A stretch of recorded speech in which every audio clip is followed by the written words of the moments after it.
දුවේ පුතේ අදත් අපි දවසේදී අඟහරුවාදා දවසේ අපි ලෑස්ති ඔබට විද්‍යාව මේ අවුරුද්දට ඉලක්ක කරගෙන එම නැත්නම් 2018 සාමාන්‍ය පෙළ විභාගයට ඉලක්ක කරගෙන ප්‍රශ්න පත්‍රයක් සාකච්ඡා කරන්න. මොකද අපි මේ රිවිෂන් වැඩසටහනක් එහෙම නැත්නම් අපි කියනවා පුනරීක්ෂණ වැඩසටහනකින් තමයි අපි නැවතත් ඔබත් එක්ක හමු වෙන්නේ. හොඳයි, එසේනම් මම අද දවසේදී සූදානම්. ඔබට මතක නම් අපි ගිය සතියේදී බහුවර්ණ ප්‍රශ්න 40කට අපි පිළිතුරු ලබා දුන්නා බොහොම සවිස්තරාත්මකව සිද්ධාන්ත සහිතව. අද දවසේදී මම බලාපොරොත්තු වෙන්නේ එහි රචනා ප්‍රශ්න පත්‍රයට යොමු වෙන්න. රචනා ප්‍රශ්න පත්‍රයේ අපි තෝරාගත් ප්‍රශ්න වලට පිළිතුරු ලබා දෙමු. විශේෂයෙන්ම මම ජීව විද්‍යාව, රසායන විද්‍යාව සහ භෞතික විද්‍යාව මේ තුන මිශ්‍ර කරලා උත්තර පැහැදිලි කරන්නට ඔබත් එක්ක ලෑස්ති. තෝරගන්නේ මම ප්‍රශ්න ඒ විදිහටයි. ඒ නිසා මම මුලින්ම තෝරගන්න ජීව විද්‍යාව ප්‍රශ්නය. ඔබට තිරේ දිස් වෙනවා ප්‍රශ්නය. පොඩක් අපි කියමු. ශිෂ්‍යයෙකු මස්ගෙන කෝවක දමා තදින් රත් කොට කෝවට ඉහළින් වීදුරු තහඩුවක් අල්ලන ලදී. පසුව කෝව හොඳින් වියලා හාල් හා බිත්තරකටු ස්වල්පය බැගින් දමා පෙර ලෙසට සිදු කරන ලදී. එම අවස්ථාවේදී වීදුරු තහඩුව මත ද්‍රව බිඳු තැන්පත් වන බව නිරීක්ෂණය කරන ලදී. වීදුරු තහඩුව මත වූ ද්‍රව බිඳු මතට නිර්ජලීය කොපර් සල්ෆේට් දමා නිරීක්ෂණය කළේය. ඔබ ප්‍රශ්නය කියෙව්වද? ඔබ නැවත බලන්න ප්‍රශ්නය. ඔන්න ශිෂ්‍යයෙකු මස් ටිකක් අරගෙන කෝවක දාලා තදින් රත් කරලලු. එතකොට උඩින් වීදුරුවක් අල්ලලා තියෙනවා. පසුව කෝව හොඳින් වියලාගත් හාල් හා බිත්තරකට ස්වල්ප බැගින් දමා පෙරලෙසටම සිදු කරලා. එම අවස්ථාවේදී වීදුරු තාඩුව මත වීදුරු ද්‍රව බිඳු තැන්පත් වන බව නිරීක්ෂණය කරලා තියෙනවා. එතකොට අපෙන් අහනවා මේ ද්‍රව බිඳු මතට නිර්ජලීය කොපර් සල්ෆේට් ටිකක් දැම්මයි කියන එක. ඔහු නිරීක්ෂණය කළ වර්ණ විපර්යාසය කුමක්ද? ඔබ පැහැදිලිව තේරුම් ගන්න. ඕනම ද්‍රව්‍යයක් අපි ගත්තොත් ඕනම ද්‍රව්‍යයක ජලය අන්තර්ගත වෙනවා. එතකොට යමක් රත් කරනකොට අපි උදාහරණයක් ඉස්සලා මස් රත් කරනකොට කෝවේ ඒ මස් වල අන්තර්ගත ජලය වාෂ්ප වෙනවා. ඊළඟට අපි ගත්තොත් කැල්සියම් කාබනේට් තියෙන මේ කියන මොනවද? බිත්තර කටු. ඒ වගේම හාල් ස්වල්පයක්. මේ හැම එකකම ජලය අන්තර්ගත වෙනවා. එසේනම් ජලය අන්තර්ගත නම් ජලය වාෂ්ප වෙනකොට ඒ වීදුරු තහඩුව මත රැඳෙනවා. ඒ ජල වාෂ්ප ඝනීභවනය වෙනවා. එලෙසනම් අවසානයේදී ඉතුරු වෙන්නේ ඔබට පැහැදිලිව තේරෙන්න ඕන ජලය. එහෙනම් කොපර් සල්ෆේට් නිර්ජලීය කොපර් සල්ෆේට් පුතේ සුදු පාටයි. සුදු පාට නිර්ජලීය කොපර් සල්ෆේට් වලට වතුර බිඳුවක් එකතු වෙනවා කියලා කියන්නේ ඒක සජල කොපර් සල්ෆේට් බවට පත් වෙනවා. අපි දන්නවා සජල කොපර් සල්ෆේට් මොන පාටයිද? නිල් පාටයි. නිල් පාටයි. මම එතනදී පොඩි දෙයක් පැහැදිලි කරන්නම්. සජල ලවණ සහ නිර්ජල ලවණ කියන කාරණාව. එය ඇත්තටම මේවර විෂය නිර්දේශයේ අන්තර්ගත නැහැ. නමුත් අපි දැකලා තියෙනවා ප්‍රශ්න වලට ගොඩක් වෙලාවට ඒක එනවා. ඒ නිසා අපි පොඩක් ඒ ගැන කතා කරමු. ආදරණීය දේව පුතේ අපි කතා කරොත් copper sulphate CuSO4 copper sulphate අපි ගමු නැවත. right copper sulphate. මේ කොපර් සල්ෆේට් කියන්නේ සජල ලවණයක්. සජල ලවණයක්. අපි සජල ලවණයක් නිරූපණය කරන්න මේ විදිහට ඩොට් එකක් තියලා අපි එහි තියෙන ජල අණු ගාන ලියනවා. ඇත්තටම එහි ජල අණු 5ක් අන්තර්ගත වෙනවා. ඔබ ඉදිරියේදී අපොස උසස් පෙළ විද්‍යා විෂය යටතේ හදාරනවා නම් ඔබට ඒ පිළිබඳව යම් අවබෝධයක් ලබා ගන්න පුළුවන්. මේ රත් කරනකොට කුමක්ද සිදු වෙන්නේ? කොපර් සල්ෆේට් වෙන් වෙනවා. කොපර් සල්ෆේට් වෙන් වෙලා ඒ වගේම ජලය සෑදෙනවා. ඒ වගේම ජලය සෑදෙනවා. ඇත්තට මේවල භෞතික අවස්ථාව ගත්තොත් මේක සොලිඩ්. මේක සොලිඩ් කියන්නේ මේක ඝනයක්. ඇත්තටම මේකත් ඝනයක්. මේක ද්‍රවයක් විදිහට තමයි අපි දක්වන්නේ. හරි. එතකොට ඇත්තටම ජල අණු 5ක් වෙනවීම මෙහිදී සිදු වෙනවා. හරි. එහෙනම් පැහැදිලි කරගන්න. කොපර් සල්ෆේට් මෙන්න මේ ඔබට පේන්නේ සජල ලවණය. ඔබ දන්නවා සජල ලවණය පාට නිල් පාට. සජල ලවණයේ පාට නිල් පාට. right? කොපර් සල්ෆේට් නිර්ජල ලවණය ගත්තොත් කොපර් සල්ෆේට් නිර්ජල ලවණය හරි අවර්ණයි. අපි කියන අතරම සුදු පාටයි කියලා කිව්වත් වැරද්දක් නැහැ. සුදු පාටයි. එහෙනම් ඔහු අපේක්ෂිත වර්ණ විපර්යාසය තමයි නිල් වර්ණයේ සිට සුදු වර්ණය දක්වා වර්ණ විපර්යාසයක් සිදු වෙනවා. හොඳයි. අපි යනවා ඊළඟ ප්‍රශ්නෙට. එම වර්ණ විපර්යාසයට අනුව ද්‍රව බිඳිතේ මොනවද? අනිවාර්යයෙන්ම මේ ද්‍රව බිඳිතේ මොනවා විය යුතුයිද? ජලය විය යුතුයි. ඒ ද්‍රව බිඳිතේ ජලය විය යුතුයි. right? හරි. එහෙනම් ඒකට උත්තරේ ජලය. ඊළඟට ඉහත හඳුනාගත් අකාබනික සංඝටකයේ ජීවය සම්බන්ධ සුවිශේෂී ලක්ෂණ දෙකක් සඳහන් කරන්න. ඒ කියන්නේ ජලය ජීවය පවත්වා ගන්නට අවශ්‍ය කරන මොනවද විශේෂ ලක්ෂණ? පුතේ ජලය සතුව තියෙනවා විශේෂ ලක්ෂණ කිහිපයක් ජීව පවත්වා ගන්න. එක එයාගේ තාපාංකය ඉතා අධිකයි. තාපාංකය අධික නිසා ඉහළ උෂ්ණත්වයක් යටතේ පවා ජලය පවතින්නේ ද්‍රව අවස්ථාවේ. ඒක ඉතාමත් වටිනා කියන ලක්ෂණයක්. ඒ වගේම දෙක එයාගේ විශිෂ්ටතා පදාර්ථතාවය ඉතාමත් අධිකයි. ඇයි විශිෂ්ටතා පදාර්ථතාව අධික වීමේ තියෙන වාසිය? ඔබ දන්නවා අපි සියලුම ජීවීන් ගත්තොත් අපි ගන්න පක්ෂීන් සහ ක්ෂීරපායින් මෙන්න මේ පක්ෂීන් සහ ක්ෂීරපායින් අචලතාපීන් ඒ නිසා ඔවුන්ගේ අචලතාපී බව රැක ගන්නට ජලයේ විශිෂ්ටතා පදාර්ථතාවය ඉතා ඉහළ අගයක් ගැනීම ඉතාමත් වැදගත් කරුණක් පුතේ. ඒක ඉතා හොඳට මතක තියාගන්න. ඔය කාරණා දෙක ලිව්වනම් ප්‍රමාණවත්. හොඳයි. ඊට පස්සේ අපි යනවා ඊළඟ ප්‍රශ්නෙට. ඔබ බලන්න දැන් B කොටස කියවන්න. B කොටස ජීවයේ ව්‍යුහමය හා කෘත්‍යමය ඒකකයේ සෛලයයි සත්ව සෛල හා ශාක සෛල අතර දැකිය හැකි වෙනස්කමක් සඳහන් කරන්න. දුපිතේ මෙන්න මෙහෙම දෙයක් තියෙනවා. වෙනස්කම් ලියන්න, ඒ වගේම සංසන්දනයක් කරන්න. හරි. අන්නේ අවස්ථාවේදී ඔබ වඩා වැදගත් වෙන්නේ උත්තර පත්‍රයේදී ලියන්න යන්න එපා දිග වාක්‍ය. මොකද ඒක නිරීක්ෂකයාට කරදරයක්, වදයක්. අපි හැමතිස්සෙම බලන්න ඕන එයාගේ හිත බොහොම මේ අල්ල ගන්න. අපි වෙනුවෙන් ලබා ගන්න. අපි කවුද කියන එක එයාට පැහැදිලි කරන්න. ඒ නිසා වගුවක් පාවිච්චි කරන්න පුතේ ඒ වගේ අවස්ථාවක. right? එහෙනම් එහා එක පැත්තක අපි දැම්මොත් ශාක සෛල. right? අනිත් පැත්තේ අපි දැම්මොත් සත්ව සෛල. මොනවද එහෙනම් ඔබ දන්නා වූ ලක්ෂණ? ඉතාමත් ජනප්‍රිය ප්‍රශ්න මේවා. ඒ නිසාම ශාක සෛලයක අපිට ලියන්න පුළුවන් පළවෙනි එක මොකද්ද? සෛල බිත්තියක් ඇත. සෛල බිත්තියක් ඇත. සත්ව සෛල පැත්තේ සෛල බිත්තියක් නැත. සෛල බිත්තියක් නැත. cell wall. right? ඊළඟට අපි ගත්තොත් ශාක සෛලවල හරිත ලව ඇත. හරිත ලව ඇත. සත්ව සෛලවල හරිත ලව නැත. හරිත ලව නැත. right? ඔබ ලියා ගන්න. ඊට පස්සේ ඊළඟ කාරණාව අපි ගත්තොත් ශාක සෛලවල පුතේ මතක තියාගන්න එයාට තනි විශාල මධ්‍ය රික්තකයක් තියෙනවා. තනි විශාල මධ්‍ය රික්තකයක් ඇත. අපි සත්ව සෛලවල ගත්තොත් ඇත්තටම අපිට කියන්න බෑ රික්තක නැහැ කියලා. අපිට කියන්න පුළුවන් දේ තමයි කුඩා රික්තක කීපයක් ඇත. මේක මොකද්ද? තනි විශාල මධ්‍ය රික්තකයක් ඇත. එහා පැත්තේ අපි ගත්තොත් කුඩා රික්තක කීපයක් ඇත. හරි. ඔය තුන ලිව්වනම් ඉතාමත් ප්‍රමාණවත්. හොඳයි. අපි ඊළඟ ප්‍රශ්නයට යමු. සරල සීර පටකයක් හා සංකීර්ණ සීර පටකයක් නම් කරන්න. හොඳයි. පොඩක් අපි ශාක පටක වර්ගීකරණය ගැන සාකච්ඡා කරමු දරුවෝ. දාගමු. ශාක පටක. right? ශාක පටක. උදේ ශාක පටක ප්‍රධාන ආකාර දෙකකට අපිට බෙදන්න පුළුවන්. ඒ බෙදන්න පුළුවන් ප්‍රධාන ආකාර දෙක තමයි විභාජනය වෙමින් නවසෛල හදනවා නම් අපි ඒකට කියනවා විභාජක පටක. විභාජක පටක. right? විභාජනය වෙන්නේ නැහැ. නවසෛල හැදීමක් සිදු වෙන්නේ නැහැ. අන්න ඒවට අපි නමක් කියනවා පුතේ ස්ථීර පටක. කවුරු? ස්ථීර පටක. right? එහෙනම් පටක වර්ග දෙකකට අපි බෙදනවා. ඒ තමයි විභාජනය වෙමින් නව පටක හදනවා නම් නවසෛල හදනවා නම් එයා විභාජක පටකයක්. විභාජනය වෙන්නේ නැහැ නවසෛල හැදීමක් සිදු වෙන්නේ නැත්නම් එයා ස්ථීර පටකයක්. හොඳයි. එහෙනම් ස්ථීර පටක නැවත බෙදනවා පුතේ කොටස් දෙකකට. ඒ මොනවාද? ඒ තමයි සරල ස්ථීර පටක සහ අනිත් එක්කෙනා සංකීර්ණ ස්ථීර පටක. right? සංකීර්ණ ස්ථීර පටක. සරල ස්ථීර පටකයි සංකීර්ණ ස්ථීර පටකයි. සරල ස්ථීර පටක කියන්නේ ඒකේ තියෙන්නේ එකම වර්ගයේ සෛල. එකම වර්ගයේ සෛල. හැඩයෙන්ද ප්‍රමාණයෙන්ද බොහෝ සෙයින් සමානයි. right? හැබැයි සංකීර්ණ ස්ථීර පටකයක එකිනෙකට වෙනස් වර්ගවල සෛල අන්තර්ගතයි. එකිනෙකට වෙනස් විදිහේ සෛල අන්තර්ගතයි. එහෙනම් ඔළුවට දාගන්න එකම වර්ගයේ සෛල තියෙනවා නම් සරල ස්ථීර. එකිනෙකට වෙනස් වර්ගයේ සෛල තියෙනවා නම් එයා සංකීර්ණ ස්ථීර. right? හොඳයි. එහෙනම් සරල ස්ථීර පටක නැවත කොටස් තුනකට බෙදෙනවා. ඔබ ලිවිය යුතුයි. හරි? අංක 1, අංක 2, අංක 3. මම කියනවා අංක 1 මෘදුස්තර සෛල.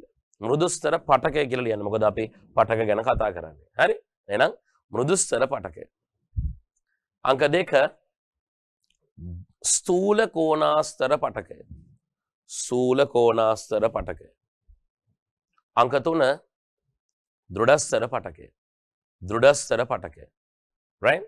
හරි. සංකීර්ණ ස්ථිර පටක දෙකයි පුතේ අපිට හම්බ වෙන්නේ. ඒ තමයි අංක 1 අංක 2 අංක 1 ශෛලම පටකය. ශෛලම පටකය. අංක 2 ෆ්ලෝයම පටකය. ෆ්ලෝයම පටකය. right? හරි. විභාජක පටක ගත්තොත් දරුවෝ විභාජක පටක ඇත්තටම අපිට පෙන්වන්න පුළුවන් ආකාර තුනකට. මතක් කරන්නේ මොනවාද? පළවෙනි එක අග්‍රස්ත විභාජක. ඒ කියන්නේ කඳ අග්‍රය සහ මුල අග්‍රයේ තියෙන විභාජක. පුතේ අග්‍රස්ත විභාජක. right?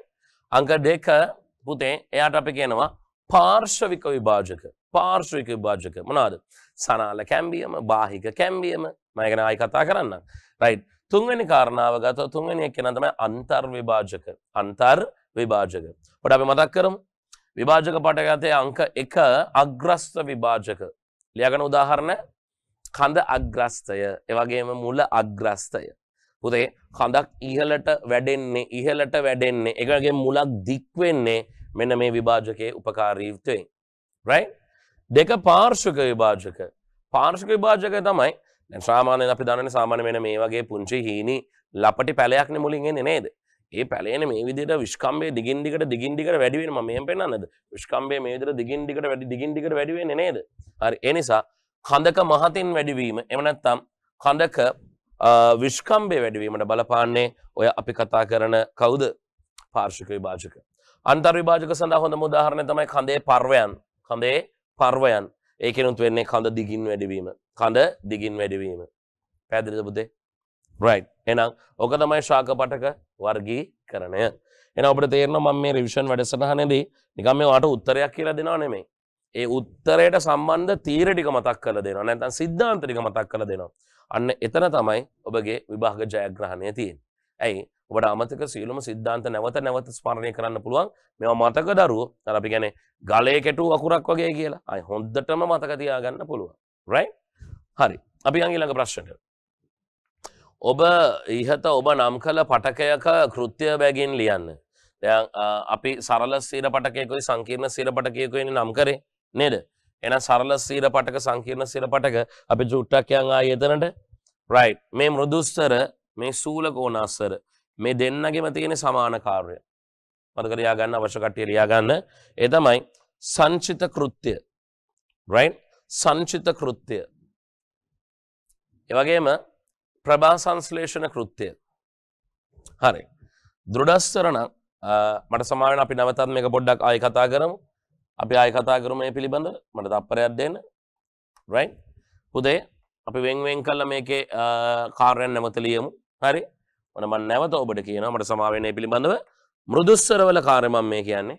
මෘදුස්තර වල කාර්ය ඉස්සෙල්ලා කිව්ව කාර්යයන් දෙක. මොකද? සංචිත කෘත්‍ය ඒ වගේම ප්‍රභා සංශ්ලේෂණ කෘත්‍ය. සංචිත කෘත්‍ය කියන්නේ ආහාර වශයෙන් එයා ගබඩා කරනවා. right? හරි. අංක 2 අපි ලියුවේ මෘදු සූල කෝණාස්තර. අංක 3ට ලියුවේ දෘಢස්තර. ඒ දෙන්නගෙම තියෙන එකම කෘත්‍යයක් ලියන්න. සන්ධාරණ කෘත්‍ය. සන්ධාරණ කෘත්‍ය. right?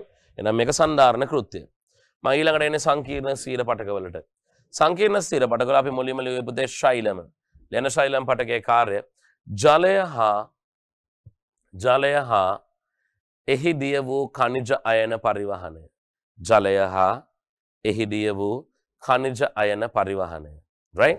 හරි. ඊට පස්සේ සංකීර්ණ ස්ථිර පටකයට දෙවැනි එක්කෙනා ෆ්ලෝයම පටකය. ෆ්ලෝයම පටකය. ෆ්ලෝයම පටකයේ කාර්ය වෙන්නේ මතක තියාගන්න කාබනික ආහාර පරිවහනය. කාබනික ආහාර පරිවහනය. ඔච්චරයි. හරි. අපි ඊළඟ ප්‍රශ්නෙට. මොකද? C කොටස ශාක සපුෂ්ප ශාක හා අපුෂ්ප ශාක ලෙස කාණ්ඩ දෙකකට බෙදා දක්වයි. ශාක කීපයක් පහත දැක්වේ. අඹ, ඒ වගේම මඩු, ඒ වගේම සෙලජිනෙල්ලා, ඒ වගේම සැල්වීනියා, ඒ වගේම පොල්. right? අපි බලන්න ආයි පාර අඹ, මඩු, සෙලජිනෙල්ලා, සැල්වීනියා සහ පොල්. හරි. අපිට මුලින්ම මොකක්ද අපෙන් අහන්නේ? බීජ නිපද වෙන අපුෂ්ප ශාකයක් හා බීජ නිපද නොවන අපුෂ්ප ශාකයක්. පුතා අපි මුලින්ම අපුෂ්ප ශාක ටික පොඩ්ඩක් වෙන් කරගමුද? right? අපි අපුෂ්ප ශාක ටිකක් වෙන් කරගමු. හරි. එතකොට අපුෂ්ප ශාක යටතේ මෙන්න මේවා අපුෂ්ප ශාක මොනවාද? මඩු ශාකය අපුෂ්ප ශාකය. හරි. මඩු ශාකය අපුෂ්ප ශාකය. right? මම ඔබට ඒක රවුන්ඩ් කරලා පෙන්නන්නම්. හරි. මඩු ශාකය අපුෂ්ප ශාකය. ඒ වගේම සෙලජිනෙල්ලා අපුෂ්ප ශාකය. right? ඉතිරි ඒවා නම් සපුෂ්ප. ඉතිරි ඒවා නම් සපුෂ්ප. right? හරි. ආයෙ බලන්න. මඩු ගත්තොත් එයා කවුද? එයා පුතේ බීජ නිපද වන අපුෂ්ප ශාකය. බීජ නිපද වන. right? එහෙනම් සෙලජිනෙල්ලා ගත්තොත් ඔයාලට මතක් වෙන්න ඕන බීජ නිපද නොවන. අපි ශාක වංශ පොඩ්ඩක් මතක් කරමු. ශාක රාජධානියේ වංශ තියෙනවා 5ක්. ෆයිලම්ස් තියෙනවා 5ක්. කින්ඩම් ප්ලාන්ටේ and 5 ෆයිලම්ස්. හරි. ඒකේ මොනවද 5? එක බ්‍රයෝෆයිටා, ටෙරෝෆයිටා, ලයිකෝෆයිටා, සයිකැඩෝෆයිටා, ඇන්තෝෆයිටා. අපි ඒක ඉංග්‍රීසියෙන් නම තියාගන්න ඕනේ. අපි ඒක ලියනකොට ස්පෙලිංස් එහෙම නැත්නම් ඉංග්‍රීසි වචනේ හරියටම පාවිච්චි කළ යුතු නැහැ. නමුත් කරනවා නම් ඉතින් හොඳයි. right? so බ්‍රයෝෆයිටා, ටෙරෝෆයිටා, ලයිකෝෆයිටා. මේ තුන් දෙනාම බීජ නිපද නොවන අපුෂ්ප ශාක. ඔබට ඕනද උදාහරණ ටික ලියාගන්න. right? බ්‍රයෝෆයිටා ලියාගන්න. බ්‍රයෝෆයිටා. හරි. බ්‍රයෝෆයිටා ආකාර දෙකක් තියෙනවා පුතේ. අක්මා ශාක සහ පාසී. අපි කියනවා අක්මා ශාක වල liver warts, පාසී වල කියනවා mosses. අක්මා ශාක වලට ලියාගන්න උදාහරණ හොඳම උදාහරණය මාකැන්ටියා. මාකැන්ටියා.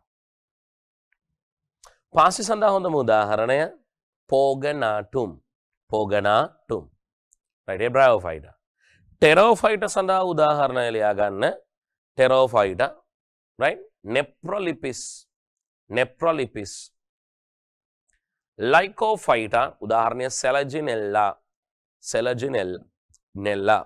මේ තුන් දෙනාම බීජ හටගන්නේ නැති අපුෂ්ප ශාක. බීජ හටගන්නේ නැති අපුෂ්ප ශාක. පැහැදිලිද? හරි. හැබැයි හොඳට මතක තියාගන්න මෙහෙනම් කොහොමද මෙයාගේ ප්‍රජනන ක්‍රමය? නේද? ප්‍රජනන ක්‍රමය තමයි පුතේ බීජාණු පැවතීම. right? හරි. ඊට පස්සේ අපි කතා කරමු ඊළඟට සයිකැඩෝෆයිටා. එයා අපුෂ්ප ශාකයක්. හැබැයි බීජ හට ගන්නවා. බීජ හට ගන්නවා. හැබැයි මතක තියාගන්න එයාගේ බීජ හරි මෙන්න නිකන් මේ විදිහට ගත්තොත් නිකන් අර අපිට කියනවා ඵලයක් තුල නේද? මේ විදිහට ඵලයක් තුල බීජ නැහැ. හරි.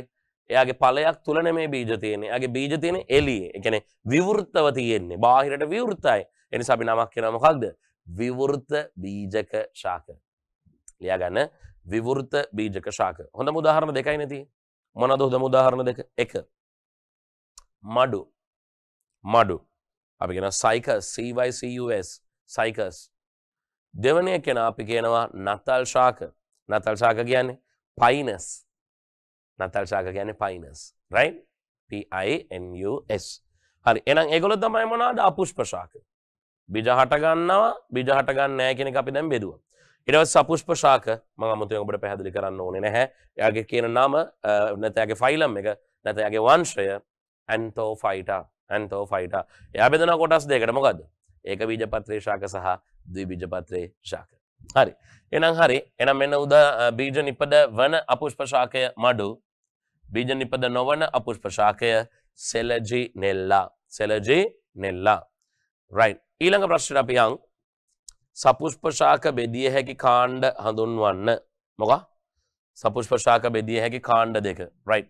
එහෙනම් කාණ්ඩ දෙක තමයි පුතේ මතක තියාගන්න මොනවාද? ඒක බීජපත්‍රී ශාක සහ ද්විබීජපත්‍රී ශාක.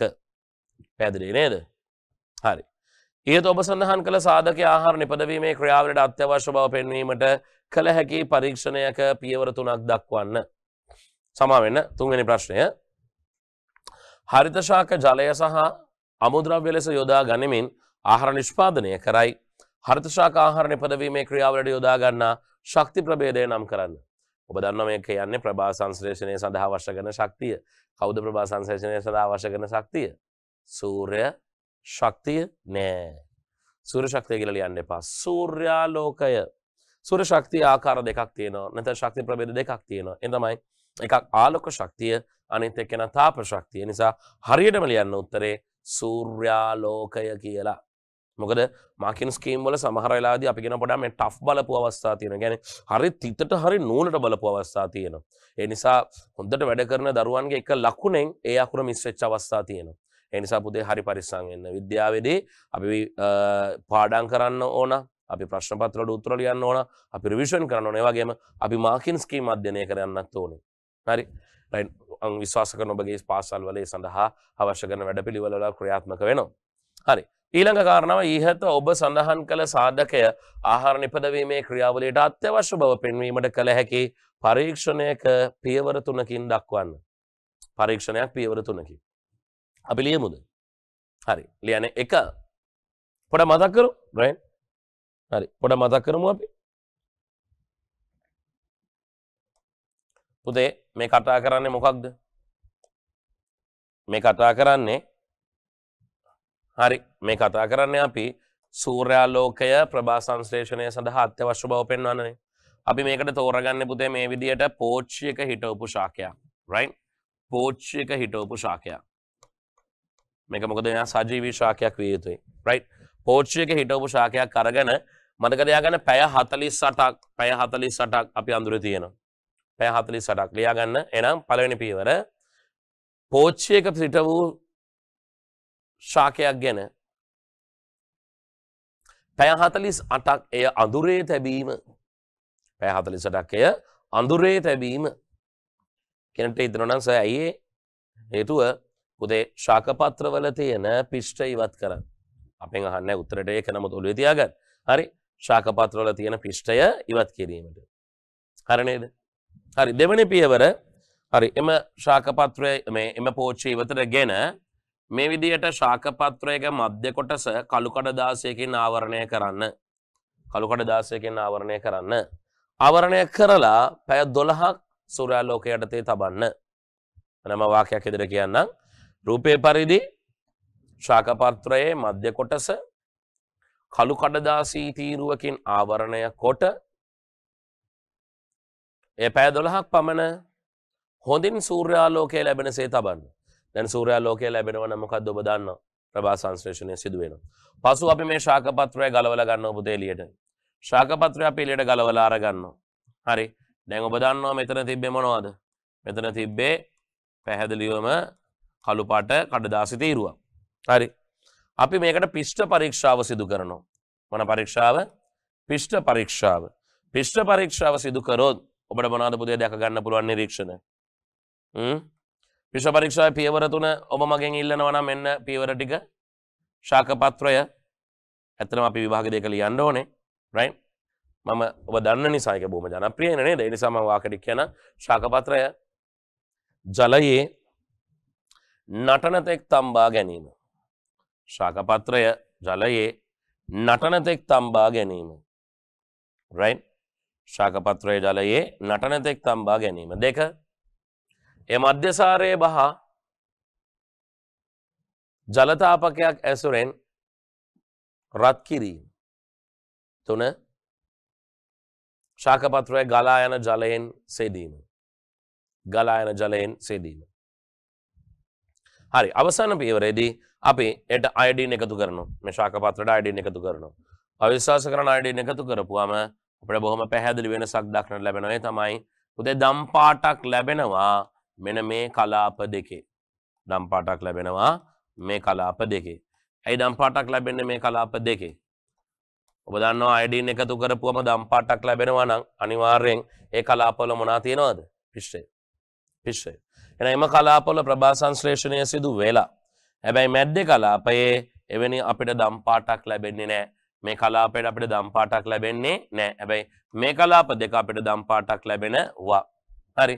එහෙනම් මේ කලාපයේ ප්‍රභා සංශ්ලේෂණය සිදු වෙලා නැහැ. ඒකනේ පිෂ්ඨය නැත්තේ. එහෙනම් මේ කලාපයේ ප්‍රභා සංශ්ලේෂණය සිදු වෙලා. ඒකනේ දම් පාටක් ලැබුණේ. එහෙනම් ඇයි මේ වෙනස? මෙයා. මෙන්න මෙයා. කවුද? කළු කඩදාසියේ තීරුව. කළු කඩදාසියේ තීරුව නිසා මේ කලාපයට සූර්යාලෝකය ලැබෙන්නේ නැහැ. එහෙනම් ප්‍රභා සංශ්ලේෂණය සිදු වෙන්නේ නැහැ. අන්න ඒ නිසා පිෂ්ඨය නැහැ. ඒ නිසා දම් පාටක් ලැබෙන්නේ නැහැ. හැබැයි මේ දෙපස කලාප දෙක ගන්න. ඊට හොඳට සූර්යාලෝකය ලැබෙනවා. ප්‍රභා සංශ්ලේෂණය සිදු වෙනවා. විශ්වය නිපද වෙනවා. ඒ නිසා දම් පාටක් ලැබෙනවා. පැහැදිලි නේද? ඇති නේද එහෙනම් ඒක? හරි. යන් ඊළඟ ප්‍රශ්නයට. ප්‍රශ්නාංක 3. හොඳ ප්‍රශ්නයක්. නිවිති පත්‍ර වලින් ලබාගත් රසායනික නිස්සාරකයක අඩංගු ක්‍රියාකාරී සංඝටක වෙන්කර ගැනීමට සකස් කරන ලද ඇටවුමක් කැපිටල් A සිම්පල් A රූපයේ දැක්වෙන අතර විනාඩි 10කට පමණ පසු පෙරහන් කඩදාසියේ ස්වරූපය B වේ. හරි.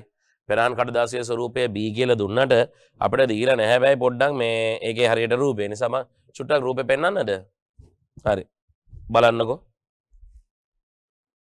මට ප්‍රශ්න පත්‍රය අවශ්‍යයි. පොඩ ප්‍රශ්න පත්‍රය උඩින් ලියන්න. right? හරි. උදේ අපි බලමු. මම ඒ රූපේ චුට්ටක් මේ විදිහට වෙනස් කරන්නද? හරි. අපිට තප්පරයක් දෙන්න අවශ්‍ය විදිහට අපි ලබා ගන්න. හරි. ඔබ හිතන්න අර පෙරහන් කඩදාසිය තියෙනවනේ. හරි. ඒ පෙරහන් කඩදාසිය තියෙනකොට ඒ පෙරහන් කඩදාසියේ මෙන්න මේ විදිහට චූට්ටක් නිකන් මෙච්චරම මේ තද නැහැ. right? මෙන්න මේම කලාප තුනකට බෙදිලායි කියලා හිතන්නකෝ. මෙන්න මේම නිකන් කලාප තුනකට බෙදීමක් අපිට පේනවා. right? හරි.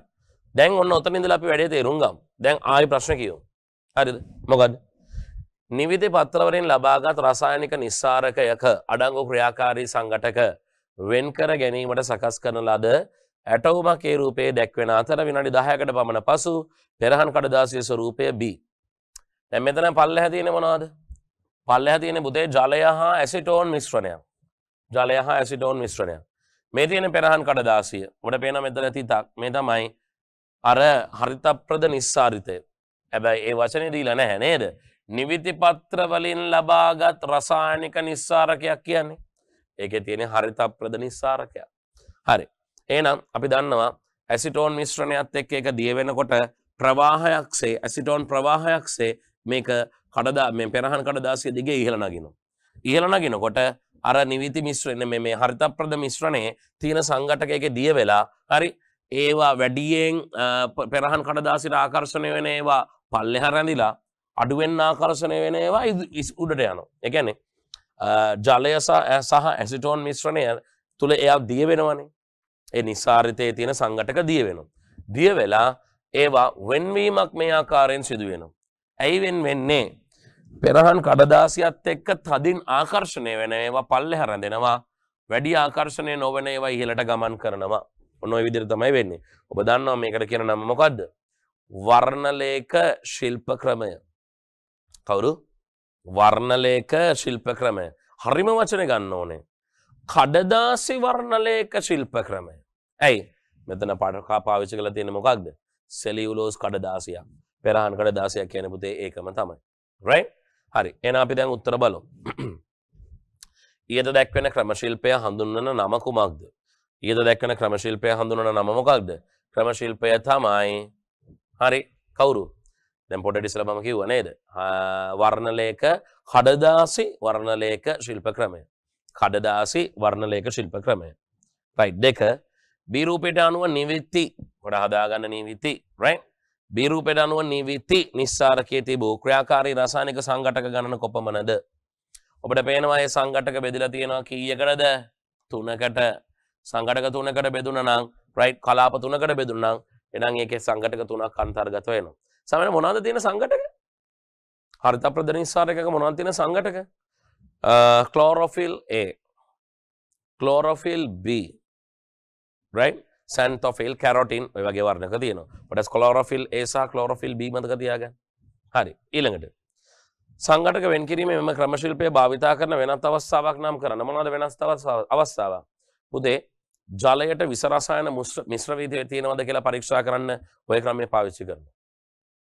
ඒ වගේම ආහාරවලට විෂ රසායනික මිශ්‍ර වෙලා තියෙනවද කියන පරීක්ෂා කරන්න මේ ක්‍රමය පාවිච්චි කරනවා.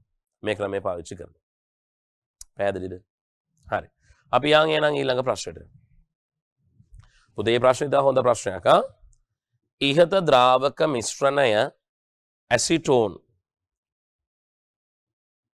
right කියවන් ඉහත දාවක මිශ්‍රණය මට සමා වෙන්න right ආයි ගාන කියමු අපි ප්‍රශ්න පත්‍රයට එනවා නැවත right දැන් ඔබට පේනවා ඉතාමත් හොඳට පුතේ ඉහත ද්‍රාවක මිශ්‍රණය ඇසිටෝන් CH3COCH3 ග්‍රෑම් 116ක් ජලය ග්‍රෑම් 90ක් සමග මිශ්‍ර කිරීමෙන් ලබා ගන්නා ලදී. ඇසිටෝන් වල මවුල ගණනය කරන්න. ඒ වගේම ජල මවුල ගණනය කරන්න. ඊට පස්සේ කියනවා මිශ්‍රණයේ ඇසිටෝන් වල මවුල භාගය සොයන්න. මිශ්‍රණයේ ඇසිටෝන් වල අණු ගණන සොයන්න. right අපි හොයමු. හරි අපිට මොකද්ද මුලින්ම කියන්නේ? මේකේ තියෙනවලු ඇසිටෝන් ග්‍රෑම් 116ක් වතුර තියෙනවලු ග්‍රෑම් 90ක්. හරි අපි එක සටහන් කරගමු. හරි රයිට් එහෙනම් මිශ්‍රණයක් තියෙනවා. හරි එහෙනම් මිශ්‍රණයක් තියෙනවා. මේ මිශ්‍රණය මොනවද පුතේ අන්තර්ගත වෙන්නේ? මිශ්‍රණය අන්තර්ගත වෙන්නේ පුතේ ජලය ග්‍රෑම් 90යි. ඒ වගේම ඇසිටෝන් අපිට මේ විදිහට ලියන්න පුළුවන් පුතේ. හරි ඇසිටෝන් අපිට සූත්‍රය මේ විදිහට ලියන්න පුළුවන් COCH3 twice හරි මේකේ සූත්‍රය පොඩ ව්‍යුහය මම මතක් කරනවා නම් කාබන් ද්විත්ව බන්ධන ඔක්සිජන් මේ පැත්තට කාබන් මේ පැත්තට හයිඩ්‍රජන් පරමාණු තුනක් පුතේ මේ විදිහට ඒ වගේ මේ පැත්තට ගත්තොත් එවැනිම හයිඩ්‍රජන් පරමාණු තුනක් ඕනෝක තමයි පුතේ අපි CO මේ තියෙන CO කාණ්ඩය ඒ වගේම CH3 කාණ්ඩ දෙකක් ඔන්න ඔය විදිහට අපි දක්වලා තියෙනවා. ඒතර ඇසිටෝන් අපිට කියනවා ග්‍රෑම් තියෙනවලු 116ක්. ග්‍රෑම් 116ක්. හරිනේ. ඊට අපිට අහනවා අපෙන් පළවෙනිම ප්‍රශ්නේ මොකද්ද? ඇසිටෝන් වල මවුල ගණනය කරන්න. හරි. එහෙනම් ඇසිටෝන් වල මවුල ගණන අපි ගණනය කරමු. කොහොමද හොයන්නේ? අපි දන්නවා n සමානයි simple m බෙදීම capital M. right මවුල ගණන සමානයි ස්කන්ධය බෙදීම මෞලික ස්කන්ධය. පුතේ ඇසිටෝන් වල ස්කන්ධය ග්‍රෑම් 116යි. ඒක බෙදනවා ඇසිටෝන් වල මෞලික ස්කන්ධයෙන්.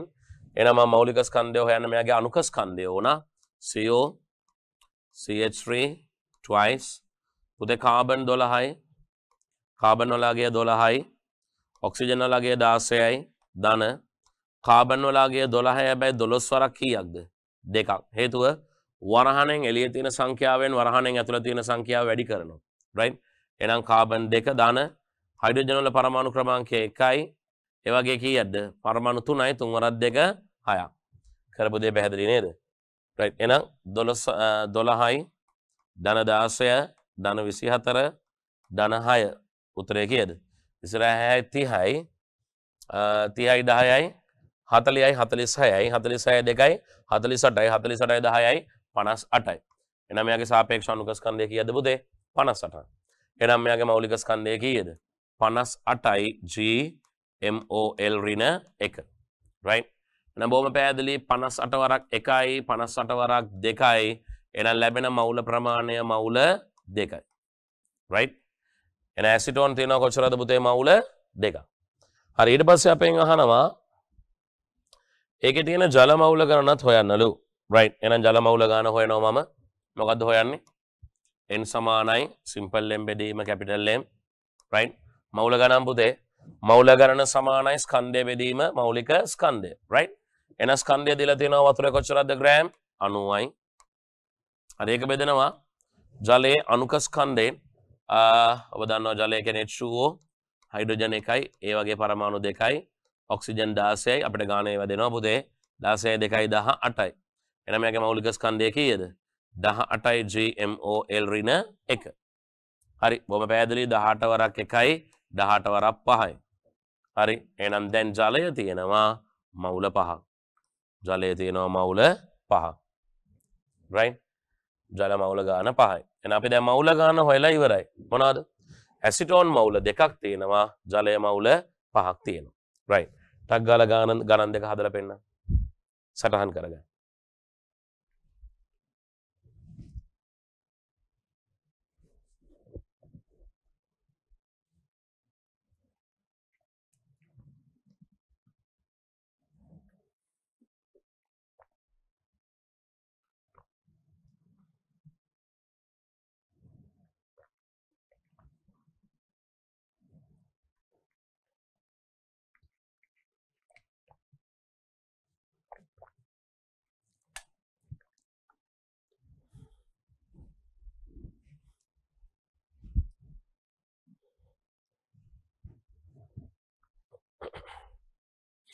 ඇති නේද පුතේ වෙලාව? හරි. එහෙනම් අපි ඊළඟ ප්‍රශ්නේ මොකක්ද කියන එක බලමු. මොකද ඊළඟ ප්‍රශ්නේ? අපෙන් අහනවා මිශ්‍රණයේ ඇසිටෝන් වල මවුල භාගය ගණනය කරන්න. right? එහෙනම් ඇසිටෝන් වල මවුල භාගය හදමු. 11 වසර 3 වෙනි පාඩම මිශ්‍රණ. එම නේද? 11 වසර 3 වෙනි පාඩම මිශ්‍රණ. right? බලාගෙන ඉන්න. එහෙනම් මම ලියනවා ඇසිටෝන්. හරි. CO CH3 twice මවුල භාගය සමානයි. හරි. මා භාගය කියලා මම ලිව්වේ. ඔබ මවුල භාගය කියලා දාගන්න. හරි.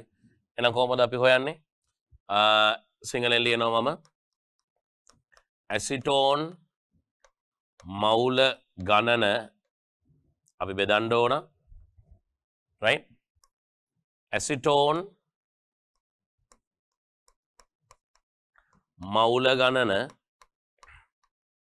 ධන ජල මවුල ගණනින්. එමනේ. හරි. ඔන්න සූත්‍රය මොකද්ද? ඇසිටෝන් මවුල ගණන බෙදන්න ඕන. ඇසිටෝන් මවුල ගණන ධන ජල මවුල ගණන. ඒ කියන්නේ ඇසිටෝන් මවුල ගණන ධන ජල මවුල ගණන කියන්නේ මිශ්‍රණයේ මුළු මවුල ගණන.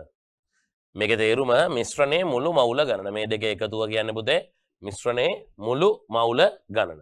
පැහැදිලිද? හරි. එහෙනම් අපි දන්නවා දැන් අපි හොයාගත්තා ඇසිටෝන් වල මවුල ගණන මවුල 2යි. බෙදීම. හරි. ඇසිටෝන් වල මවුල ගණන මවුල 2 දාන. පුතේ ජල මවුල ගණන මවුල 5. හරි. එහෙනම් උඩ 2 යට 5යි 2යි 7. හරි. එහෙනම් මවුල වලට මවුල කැපෙනවා. එහෙනම් උත්තරේ කීයයිද? 7න් 2යි. සාමාන්‍ය මවුල භාගය ලියනකොට අපි ලියනවා මොකද්ද? n/n. මවුල භාගය කීයද? 7න් 2යි. ඇසිටෝන් වල මවුල භාගය 7න් 2යි. හරි. ගාන හදාගන්න. ඇසිටෝන් වල මවුල භාගය මවුල භාගය 7න් 2යි. හරි. අපෙන් අහලා නැහැ හැබැයි අපි ජල මවුල භාගයත් හොයමුද? ජල මවුල භාගය. හොඳට මතක තියාගන්න මවුල භාග වේවා, ස්කන්ධ භාග වේවා, පරිමා භාග වේවා. හරිද? මේවල එකතුව හැමතිස්සෙම එකයි. හැමතිස්සෙම එකයි. හරි. මම නැවත කියනවා මවුල භාග දෙකක හරි පරිමා භාගවල ස්කන්ධ භාගවල එකතුව අවසානදී අංක 1. ඒ නිසා ජල මවුල භාගය හොයන්න හරි ලේසි. ජල මවුල භාගය සමානයි අපේ ගාන නම් අහලා නැහැ. එකෙන් අඩු කරනවා පුතේ 7න් 2ක්. එකෙන් අඩු කරොත් 7න් 2ක් ඔබ දන්නවා කීයයිද? 1 කියලා කියන්නේ 7න් 7 ඍණ 7න් 2. එහෙනම් කීයද?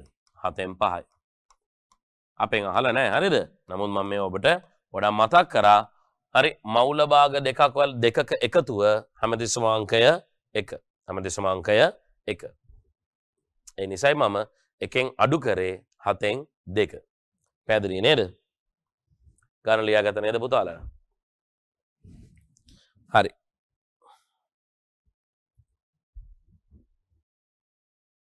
පැහැදිලිව ලියන්න. හරි අපි යන් ඊළඟ ප්‍රශ්නෙට. මොකද ඊළඟ ප්‍රශ්නේ? අපෙන් අහනවා ඉහත ද්‍රාවක මිශ්‍රණයේ ඇසිටෝන් වෙනුවට කාබන් සංයෝග සම වෙන්න. මිශ්‍රණයේ ඇසිටෝන් වල අනුගණන ගණනය කරන්න. මිශ්‍රණයේ ඇසිටෝන් වල අනුගණන. right. බලාගෙන ඉන්න. කොහමද අනුගණන ගණනය කරන්නේ? හරි. දැන් අපි දන්නවා ඇසිටෝන් තියෙනවා මවුල 2ක්. පුතේ මවුල එකක අන්තර්ගත වන අනුගණන 6.0.2 වැඩි කිරීම 10/23ක ප්‍රමාණයක්. හරි. මවුල එකක තියෙන ඔච්චරක්. එම නේද? මවුල එකක තියෙන ඔන්න ඔච්චරක අණු ප්‍රමාණයක්. හරි. right. එහෙනම් දැන් අපෙන් අහන්නේ මවුල දෙකක කීයද? මවුල දෙකක කීයද? ගණිතය අනුපාතයක් තියෙන්නේ. හරි. අච්චරට මෙච්චර නම් අච්චරට මෙච්චර නම් මෙච්චරට කොච්චරද අච්චරයි. තේරුන්නේ නැහැ නේද? බලන්නකො එහෙනම්. 6.0.2 වැඩි කිරීම 10/23 පුතේ බෙදනවා පුතේ එකෙන්. බෙදනවා පුතේ මවුල එකෙන්. එක වැඩි කරනවා පුතේ අහලා තියෙන මවුල ගණනෙන්. හරි. එක වැඩි කරනවා පුතේ අහලා තියෙන මවුල ගණනෙන්. මවුල කීයෙන්ද? 2කින්. හරි. එහෙනම් පැහැදිලි මේ මවුල වලට මේ මවුල කැපෙනවා. එහෙනම් මේක 2කින් වැඩි කරපුවා නම් හරි. එහෙනම් දෙවරක් 2 4යි දෙවරක් 2 4යි දෙවරක් 0යි දෙවරක් 6 12යි right වැඩි කිරීම 10 23 වෙනි බලය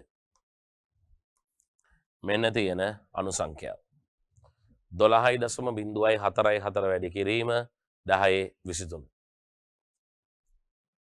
ඔය තමයි ඇසිටෝන් අණු සංඛ්‍යාව හරි මවුල එකකට තියෙන්නේ අණු 6.02 වැඩි කිරීම 10 23ක් නම් මවුල දෙකකට තියෙන්නේ ඒ වගේ දෙගුණයක සංඛ්‍යාව හරි ඊළඟ ප්‍රශ්නයට යන්නේ නේද මොකක්ද ඊළඟ ප්‍රශ්නේ ඉහත ද්‍රාවක මිශ්‍රණයේ ඇසිටෝන් වෙනුවට කාබන් සංයෝග භාවිතා කළ හැකිද බොහොම පැහැදිලිව පුළුවන් right ඇයි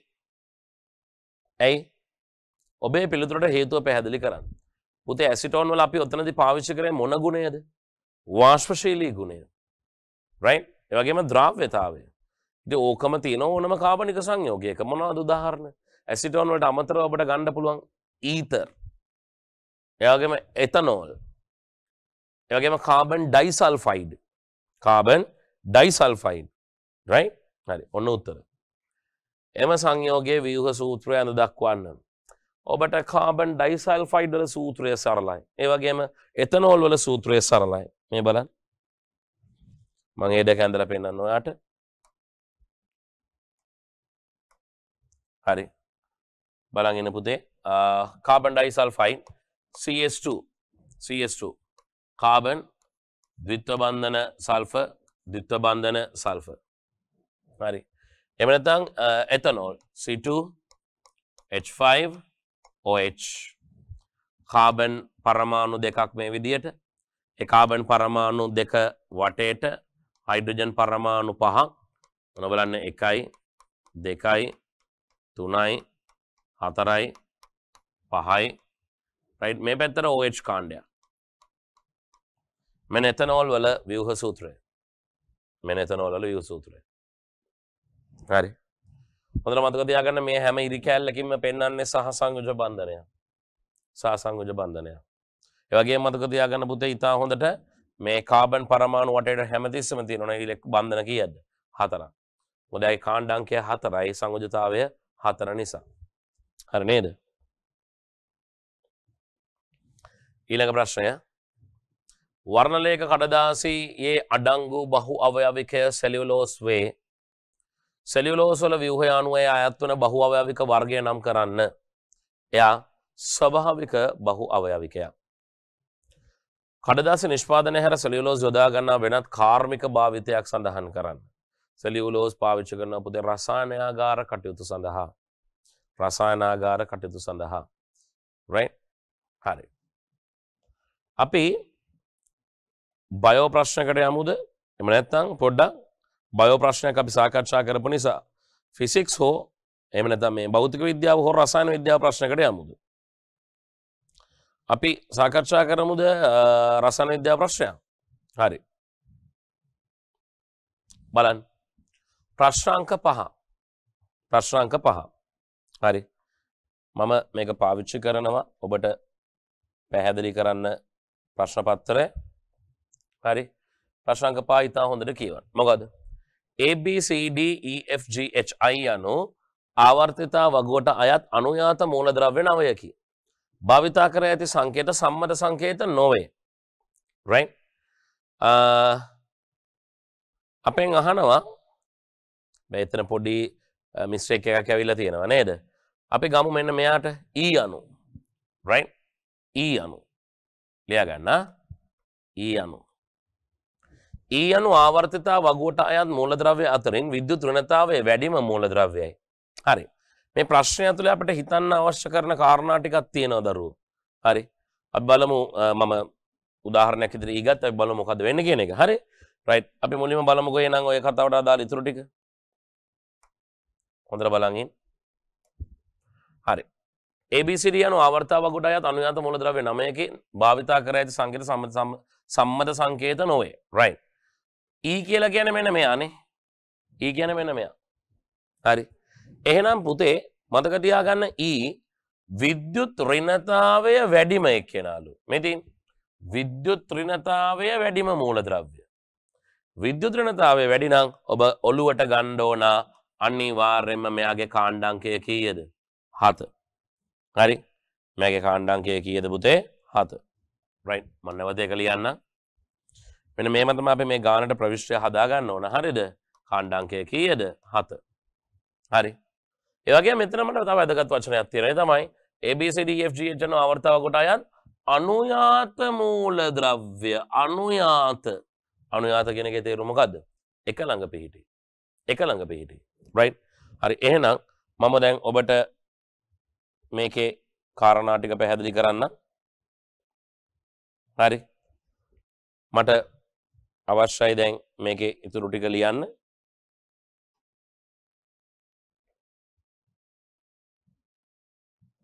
හරි. මම මෙතනම ලියන්නද? පුතේ ලියා ගන්නකෝ යන් ABCDEFGH කියලා දිගට ලියන්න. හරි. දිගට ලියන්න. right. මට සම්පූර්ණ සුදු පාට මේක අවශ්‍යයි මේකේ ගාන පැහැදිලි කරන්න. right. හරි. අපි බලමු. ඔබ ලියාගත්තද ABCDEFGH කියන එක? හරි. ලියාගත්තා නම් ඔබ දැන් බලන්න. හරි. මට තාම ලැබිලා නැහැ. අපි පොඩ්ඩක් උත්සාහ කරමු වැඩේට. මට නැවතත් සුදු පාට මේ වයිට් බෝඩ් එක අවශ්‍යයි. දරුවන්ට මේකේ ගණන් ටික පැහැදිලි කරන්න.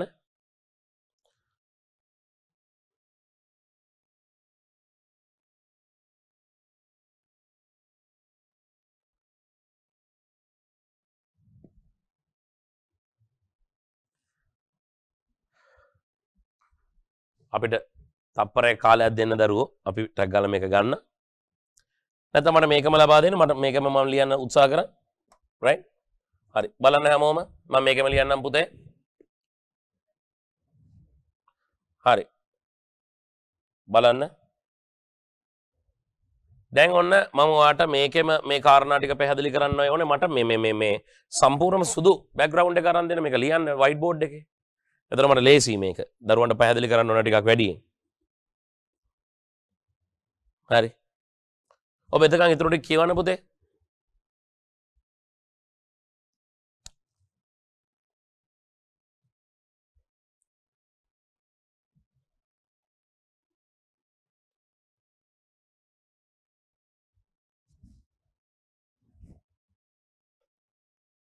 හරි. right. දැන් බලා ගන්න. සමා වෙන්න පොඩි වෙලාවක් අපිට ගත කරන්න සිද්ධ වුණා. එහෙම තමයි අපි තාක්ෂණික කටයුතුත් එක්ක වැඩ කරන්නේ. පොඩි වෙනස්කම් වෙනවා. හරි. right. එහෙනම් මම ලියන මූලද්‍රව්‍ය ටික පුතේ A B C D E F G H I වෙනකන් තිබ්බද? I. right. A B C D E F G H I. හරි. බලන්න ඉතා හොඳට. right. අපි ගත්තොත් මේකේ අපි ඉගෙන ගත්තා E කියන්නේ 7 වෙනි කාණ්ඩය කෙනෙක් කියලා. E කියන්නේ 7 වෙනි කාණ්ඩය කෙනා.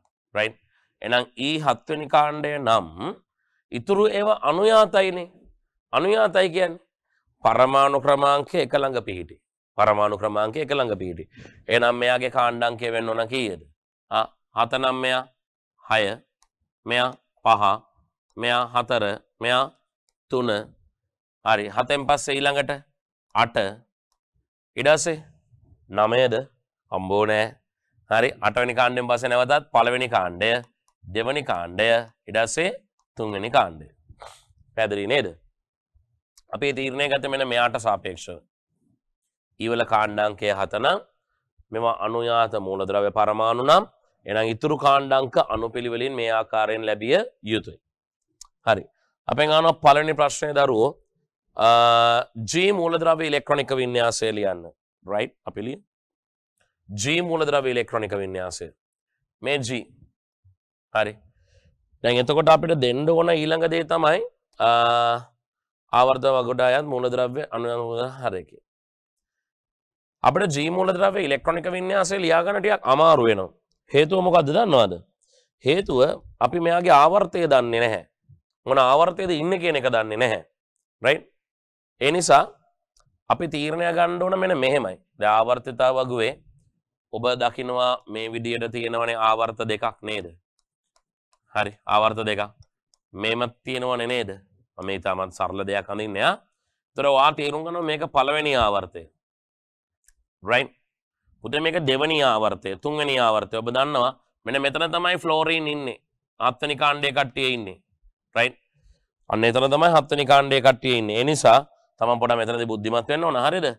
මෙතන තියෙන 7 වෙනි කාණ්ඩය. 7 වෙනි කාණ්ඩයේ කට්ටිය මෙතන ඉන්නවා නම් එයා පළවෙනි ආවර්තය වෙන්නේ නැහැ. පළවෙනි ආවර්තය වෙන්න බෑ. එයා ඉන්නේ අනිවාර්යෙන් මොන ආවර්තයේද? දෙවෙනි ආවර්තයේ. හරි. එහෙනම් අපෙන් අහන්නේ G. right? G. එහෙනම් මෙන්න මේ ටික දෙවෙනි ආවර්තයේ විය යුතුයි. පැහැදිලිද? එතනින් එහා නැවතත් ආවර්තය වෙනස් වෙනවා මේක. මෙයා දෙවෙනි ආවර්තය නම් මේක තුන්වෙනි ආවර්තය. හරි. එහෙනම් තුන්වෙනි ආවර්තයේ පළවෙනි කාණ්ඩයේ කෙනා තමයි කවුද? G. තුන්වෙනි ආවර්තයේ පළවෙනි කාණ්ඩයේ මූලද්‍රව්‍ය තමයි G. දැන් ඔබට ලියන්න පුළුවන්. right? එන G ආවර්තාංකය 3යි නම් ශක්ති මට්ටම් තියෙනවනේ පුතේ මේ විදිහට 3. ආවර්තාංකය 3යි නම් ශක්ති මට්ටම් 3යි. කාණ්ඩාංකය 1 කියලා අපි දන්නවනේ පුතේ. එන අවසාන ශක්ති මට්ටම ඉලෙක්ට්‍රෝන 1යි.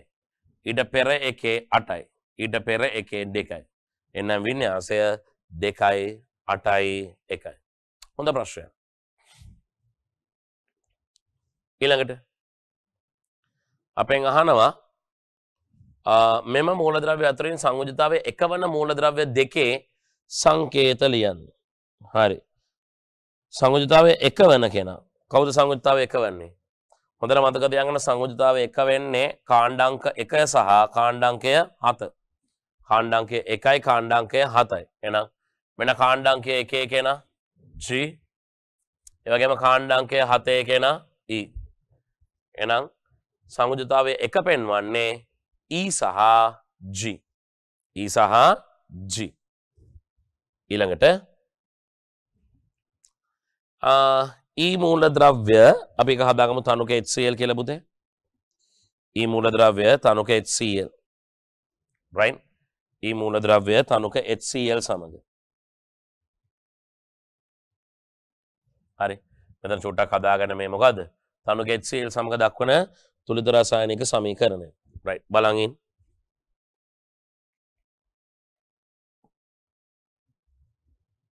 හරි. right? අපි දැන් මට සුදු පාට white board එක නැවත අවශ්‍යයි ගාන හදන්න. හරි. ඔබ උත්සාහ කරන කවුද ඊ කියන එක හඳුනා ගන්න. right? ඊ මූලද්‍රව්‍ය හඳුනා ගන්නටක් ගාලා. right? ඊ මූලද්‍රව්‍ය හඳුනාගත්තා නම් ඔබ ඉස්සෙල්ලා උගන්නපු ටිකේ ඊ කවුරු කියලාද අපි අඳුරගත්තේ? අපි ඒක මැකුවා නේද? හරි ඒ නිසා අපි නැවත වාරයක් බලමු ඒක. හරි. ඔබට මතකයි A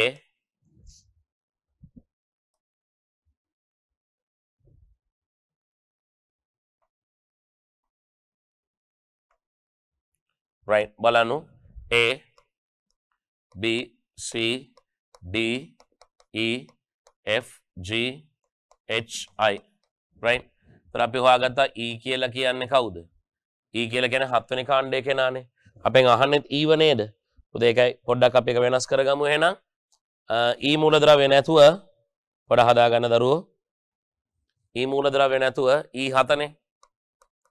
හරි. එහෙනම් මෙයා 6 මෙයා 5 මෙයා 4 මෙයා 3 මෙයා 6 නම් මෙයා 7 sorry 8 මෙයා 1 මෙයා 2 මෙයා 3 හරි ඒක E නැතුව අපි හදාගමු අපි ඒක H කියලා මොකද ඒක පොඩි වැරද්දක් තියෙනවා ගාන එකයි හරි එහෙනම් පැහැදිලි H කියලා කියන කාණ්ඩාංකය 2 හරි එහෙනම් H කියන මූලද්‍රව්‍ය හරි අපි ගත්තොත් ඇත්තට මෙයා solid හරිද ධන HCl aqueous හරි එහෙනම් මෙයා කවුරුද කියන එක මුලින්ම තීරණය කරන්න ඕන. උදා H කියලා කියන්නේ දෙවනි කාණ්ඩයේ කෙනෙක්. දෙවනි කාණ්ඩයේ කෙනෙක් නම් එයා කවුද? එයා ලෝහයක්. දෙවනි කාණ්ඩේ නම් එයා ලෝහයක්. පැහැදිලිද? රට එහෙනම් ලෝහයක් අම්ලයක් එක්කයි ප්‍රතික්‍රියා කිරීම මෙතනදී සිදු වෙන්නේ. එහෙනම් අපි දන්නවා ලවණය හැදෙනවා. ලවණය හැදෙන්නේ මොකද්ද? H වල ක්ලෝරයිඩය. H වල ක්ලෝරයිඩය. එහෙනම් H වල සංයුජතාවය තේරුම් ගන්න ඕන කීයද? කාණ්ඩාංකය 2 නම් සංයුජතාවය ධන 2යි. ක්ලෝරයිඩය කියලා කියන්නේ Cl ඍණ 1යි. එහෙනම් මාරු කරොත් හරි H ට 1 ලියනවාද? නෑ. Cl ට ලියනවා කීයද? 2. එහෙනම් මොකද උත්තරේ? HCl2 equals ධන අනිවාර්යෙන් පිට වෙනවා හයිඩ්‍රජන් වායුව. අනිවාර්යෙන් පිට වෙනවා හයිඩ්‍රජන් වායුව. මෙන්න ලෝහය, මෙන්න අම්ලය, මෙන්න ලෝහය අම්ලය සමග සාධනය කෙනා. හරි පිට වෙනවා හයිඩ්‍රජන් වායුව. right යන් ඊළඟ ප්‍රශ්නෙට. එම ප්‍රතික්‍රියාව රසායනික ප්‍රතික්‍රියාවක් බව තහවුරු කිරීමට ඉදිරිපත් කරන නිරීක්ෂණ දෙකක්. පුතේ ලෝහයකුයි අම්ලයකුයි නේ පුතේ ප්‍රතික්‍රියා කරන්නේ. ලෝහයකුයි අම්ලයකුයි ප්‍රතික්‍රියා කරනවා කියන අනිවාර්ය මෙතනදී මොනවාද? වායුවක් පිට වෙන්න ඕන. හරි එහෙනම් මොකද පළවෙනිම නිරීක්ෂණය? වායුවක් පිටවීම. දැන් නිරීක්ෂණය. පුතේ පද්ධතිය රත් වෙනවා පුතේ. මෙයා තාපදායක ප්‍රතික්‍රියාවක්. එහෙනම් පද්ධතිය රත් වීම. පද්ධතිය රත් වීම. හරි නේද? එම් ප්‍රතික්‍රියාව අයත් වන රසායනික ප්‍රතික්‍රියා වර්ගය කුමක්ද? ලෝහය අම්ලය ප්‍රතික්‍රියා කරනකොට වෙන්නේ අම්ලයේ හයිඩ්‍රජන් විස්ථාපනය කිරීම. එක්කෙනෙක් විස්ථාපනය කරනවා නම් එයා කවුද? ඒක විස්ථාපන ප්‍රතික්‍රියාවක්. ඒක විස්ථාපන ප්‍රතික්‍රියාවක්. right B කොටසරේමු. මොකද්ද? විද්‍යාගාර ක්‍රියාකාරකමක පියවර පහත දැක්වේ. right මොකද්ද කියන්නේ? 0.1 ඝන ඩෙසිමීටරයට මවුල සාන්ද්‍රණය ඇති HCl අම්ල ද්‍රාවණයක් සාදා ගැනීම. හරි 0.1 ඝන ඩෙසිමීටර සාන්ද්‍රණය ඇති NaOH ද්‍රාවණයක් සාදා ගැනීම. සාදාගත් NaOH ද්‍රාවණයෙන් මිලිලීටර 35ක් ප්ලාස්කුවට දැමීම. එයට ෆිනොප්තලින් ද්‍රාවණය සල්පයක් එක් කිරීම. පිළියෙල කළ මෙන්න මේක හදාගන්න පොඩ HCl කියලා right පිළියෙල කළ HCl ද්‍රාවණයෙන් මිලිලීටර 50ක් බියුරෙට්ටුවකට දැමීම. බියුරෙට්ටුවේ කරාමය ඇර HCl ද්‍රාවණය සෝඩියම් හයිඩ්‍රොක්සයිඩ් ද්‍රාවණයට එකතු කරන අතරතුර ප්ලාස්කුව සෙලවීම. right අපෙන් ආන්නේ ප්ලාස්කුවේ ඇති මෙන්න මේක පොඩ හදාගන්න NaOH ද්‍රාවණයේ වර්ණය කුමක්ද? හොඳයි මම මේක පැහැදිලි කරන්නම් බලන් ඉන්න. ඉතා වටිනා කියන එකක්. ඒ නිසා හොඳටම අහගෙන ඉන්න. දරුවෝ අපි සෝඩියම් හයිඩ්‍රොක්සයිඩ් අරගෙන එක්වස් ධන HCl අරගෙන එක්වස් අදන්නවා මෙයා භස්මයක් අදන්නවා මෙයා අම්ලයක්. හරි එහෙනම් අම්ලයි භස්මයි ප්‍රතික්‍රියාව. අම්ල භස්ම ප්‍රතික්‍රියාවෙන් අනිවාර්යෙන්ම හැදෙනවා මොනවාද? ජලය. අම්ල භස්ම ප්‍රතික්‍රියාවෙන් හැදෙනවා ජලය. අපි ලවණය ලියමු. ලවණය කොහොමද ලියන්නේ? right සෝඩියම් මෙතන ක්ලෝරින් ඒ නිසා සෝඩියම් ක්ලෝරයිඩ්. එහෙනම් ලවණය NaCl. ලවණය NaCl. පැහැදිලිද? හරි. එහෙනම් අපිට කියනවා මේ දෙන්නගෙම සාන්ද්‍රණ සමානයිලු. මේ දෙන්නගෙම සාන්ද්‍රණ සමානයි. හරි. ඒ වගේම ගත්තොත් මේ දෙන්නා ගත්තොත් මේ දෙන්නගේ අනුපාතයන් ගත්තොත් පුතේ එකතු වෙන අංක 1ට අංක 1. ඒ කියන්නේ මෙතන තියෙන අංක 1. අංක 1. මෙතන තියෙන අංක 1. right? ඒ නිසා සෝඩියම් හයිඩ්‍රොක්සයිඩ් අණුවක් උදාසීන කරන්න HCl අණු 1යි අවශ්‍ය. එහෙනම් මේකේ මවුලයක් උදාසීන කරොත් උදාසීන කරන්න මේකෙන් මවුල කීයයිද ඕනේ? 1යි. අනුපාතයකට 1යි. හරි? ඒ නිසා බය වෙන දෙයක් නැහැ. සෝඩියම් ක්ලෝරයිඩ් 35ක් මිලිලීටර ගත්තනම් sorry සෝඩියම් හයිඩ්‍රොක්සයිඩ් මිලිලීටර 35ක් ගත්තනම් මම මිලිලීටර වලින් යන්න නේද? මෙයා මිලිලීටර 35ක් ගත්තනම් HCl උත් අනිවාර්යයෙන්ම වැය වෙනවා මිලිලීටර කීයක්ද? 35ක් මේ උදාසීන කරන්න. හරි අපිට කියනවා මෙන්න මේ විදිහට ප්ලාස්කුවක් තියෙනවලු. බොහෝ වෙලාවට මේකට පාවිච්චි කරන්නේ මේ වගේ කේතු ප්ලාස්කුවක්. හරි. මේ කේතු ප්ලාස්කුවට බීකරයක් දාලා මේ බියුරෙට්ටුවක් දාලා තියෙන. හරි. මෙන්න කරා මේ බියුරෙට්ටුවේ මම දාලා රූපයක් පුතේ අඳින්නේ. හරි. එහෙනම් මෙයාගේ තියෙනවා මොනවාද? දාලා මේකේ දාලා තියෙන්නේ සෝඩියම් හයිඩ්‍රොක්සයිඩ් NaOH. හරි. ඒ වගේම මේකට එකතු කරලා තියෙනවා පුතේ ෆිනොප්තලීන්. කවුරු? ෆිනොප්තලීන්. එහෙනම් ෆිනොප්තලීන් කියන්නේ දර්ශකයක් නේ. සෝඩියම් හයිඩ්‍රොක්සයිඩ් වලට ෆිනොප්තලීන් එකතු කරපුවම මොන පාටක්ද ලැබෙන්නේ? මතක තියාගන්න පාට රෝස පාටක් ලැබෙනවා අපිට. මොන පාටක්ද? රෝස පාටක්. right මම ලියනවා මෙයාගේ පැහැය රෝස ඔබට පොඩ්ඩක් පේනවා මන්ද මන්ද රෝස පාටක් මම නිකන් නම් පෙන්නන්නම්කො මේක තියෙන දැන් මොන පාටක්ද රෝස පාටක් ඇයි සෝඩියම් හයිඩ්‍රොක්සයිඩ් වලට දාලා තියෙන්නේ මොනවාද ෆිනොප්තලින් වර්ණකය right සෝඩියම් හයිඩ්‍රොක්සයිඩ් වලට දාලා තියෙන්නේ ෆිනොප්තලින් වර්ණකය අනේ නිසා මෙයාට ලැබෙනවා මොන පාටක්ද රෝස පැහැති වර්ණයක් හරි පුතේ මේ බියුරේට්ටුව මේ බියුරේට්ටුවට දාලා තියෙන්නේ මොනවාද HCl බියුරේට්ටුවට දාලා තියෙන HCl ඒතර කරාමේ ඇරියම මොකද වෙන්නේ HCl මේකට බිඳුව වැටෙනවා HCl බිඳුව වැටෙනකොට මොකද වෙන්නේ සෝඩියම් හයිඩ්‍රොක්සයිඩ් HCl නිසා මොන සීන වෙනවද උදාසීන වෙනවා හරි එහෙනම් සෝඩියම් හයිඩ්‍රොක්සයිඩ් උදාසීන වෙනවා කියන්නේ එන්න මෙයාගේ රෝස පාට පොඩ අඩු වෙන්න ඕනේ රෝස පාට පොඩ අඩු වෙලා හරිද දැන් මිලිලීටර් 35ක් නේ අරගෙන තියෙන්නේ මිලිලීටර් 35ක් නේ අරගෙන තියෙන්නේ හරිද හරියටම මෙයාගේ මිලිලීටර් 35ක් වැය වෙන තැන අපි දුම මේක තමයි නව පරිමාව කියලා මිලිලීටර් 35ක් වැය වෙන තැන අනිවාර්යෙන්ම මේ රෝස පාට ද්‍රාවණය මොන පාට වෙනවද අවර්ණ වෙනවා රෝස පාට ද්‍රාවණය අවර්ණ වෙනවා ඇයි රෝස පාට ද්‍රාවණය අවර්ණ වෙන්නේ ඇයි මේක ඇතුලේ තිබ්බ ප්ලාස්ටික් ඇතුලේ තිබ්බ සෝඩියම් හයිඩ්‍රොක්සයිඩ් උදාසීන වන නිසා සෝඩියම් හයිඩ්‍රොක්සයිඩ් උදාසීන වන නිසා කතාව පැහැදිලිද හොඳටම තේරුණාද right එහෙනම් අපි දැන් ප්‍රශ්න වලට උත්තර ටික බලමු ප්ලාස්ටික් ඇති සෝඩියම් හයිඩ්‍රොක්සයිඩ් ද්‍රාවණයේ වර්ණය කුමක්ද රෝස හරි මෙම අවස්ථාවේදී ප්ලාස්ටික් ඇති ද්‍රාවණය අවර්ණ වූ අවස්ථාවේදී මෙතන HCl කියලා වෙනවා හරි ද්‍රාවණය අවර්ණ වූ අවස්ථාවේදී HCl අම්ල එකතු කිරීම නතර කරන ලදී මෙම අවස්ථාවේදී ප්ලාස්ටික් ඇති මිශ්‍රණය ආම්ලිකද බාෂ්මිකද උදාසීනද බලමු මේදී දැන්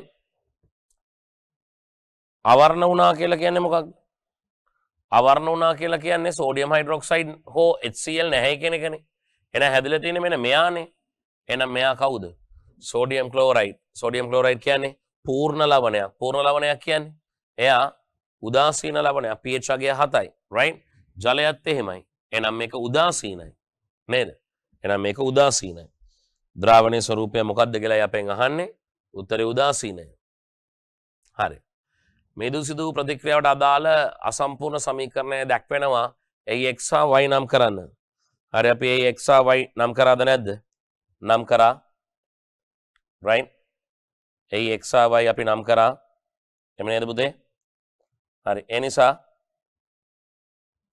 උත්තරය බලමු හරි මෙතන සෝඩියම් හයිඩ්‍රොක්සයිඩ් මෙතන X කියන්නේ කවුද එහෙනම් අනිවාර්යෙන් X කියලා කියන්නේ right HCl aqueous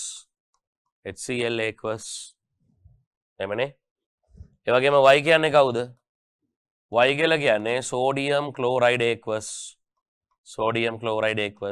මම මේ ප්‍රතික්‍රියාව ලිව්වා ඔබට නිසා මම උත්තරේ විතරයි ඔය විදිහට පැහැදිලි කරේ හරි උත්තරේ විතරයි පැහැදිලි කරේ මම ওই ගාන ඔබට ප්‍රතික්‍රියාව ලියලා පෙන්නුවා හරි අපි යමු ඊළඟ එකට අපි ඊළඟ ප්‍රශ්නට යමු හරි මොකද්ද තනුක සල්ෆියුරික් අම්ලයේ සමපරිමා භාවිතා කර සකස් කළ විද්‍යුත් රසායනික කෝෂ දෙකක් පහත දැක්වේ භාවිතා කර ඇති ලෝහ තහඩු වල භෞතික ස්වභාවය සමාන වේ V1 හා V2 යන වෝල්ට් මීටර පාඨාංක දෙකකි අපෙන් අහනවා V1 V2 පාඨාංක වලින් විශාල කවුද කියන එක හොඳ ප්‍රශ්නයක් අට තේරෙන්න ඕන මේක සරල කෝෂය කවුරු සරල කෝෂය හරි සරල කෝෂය කියලා කියන්නේ ඔය දන්න මේක විද්‍යුත් නිපද වෙන්නේ අපි පාවිච්චි කරලා තියෙන ඒවා බලමු හරි අපි පාවිච්චි කරලා තියෙන ඒවා බලමු හැමෝම හරි අපි මොනවාද මේකට පාවිච්චි කරලා තියෙන්නේ කියලා මෙතන පාවිච්චි කරලා තියෙන ලෝහය සිංක් මෙතන පාවිච්චි කරලා තියෙන ලෝහය කොපර් එහෙනම් මේ V1 පාඨාංකයට අදාළ වෙන්නේ සිංක් සහ කොපර් හරි මෙතන තියෙන යකඩ එතන තියෙන කොපර් සහ යකඩ right පුතේ මේකට අදාළ වෙන කාරණාව තමයි පුතේ සක්‍රියතා ශ්‍රේණිය කවුරු සක්‍රියතා ශ්‍රේණිය පොඩ මතක් කරමු මොනවද සක්‍රියතා ශ්‍රේණියේ තියෙන්නේ potassium, calcium, magnesium, aluminium, zinc, ferrous, tin, lead, ශ්‍රේණිය වෙන් වෙන්නේ හයිඩ්‍රජන් වලින්. ඊට පස්සේ copper, mercury, right, තව පල්ලයට දිනවා අපිට මේකට අවශ්‍ය නැහැ.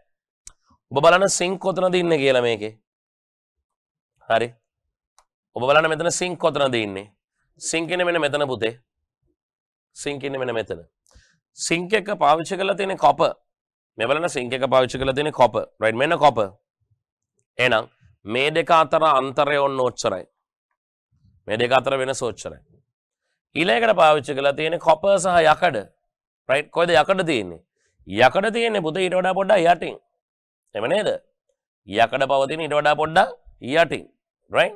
හරි. ඔයා බලන්නකෝ. දැන් මෙන්න යකඩ. හරි. මෙන්න සුපුරුදු පරිදි copper. එහෙනම් ඒ දෙක අතර වෙනස මෙච්චරයි.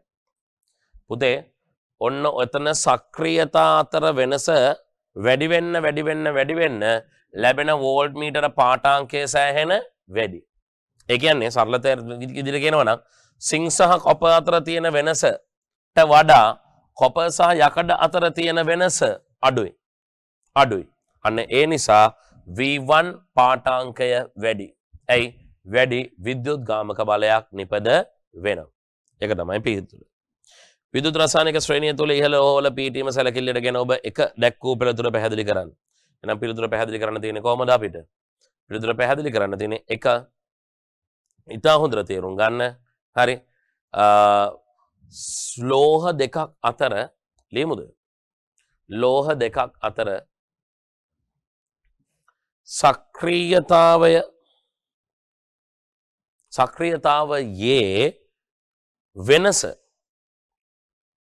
සක්‍රියතාවයේ වෙනස වැඩි වන විට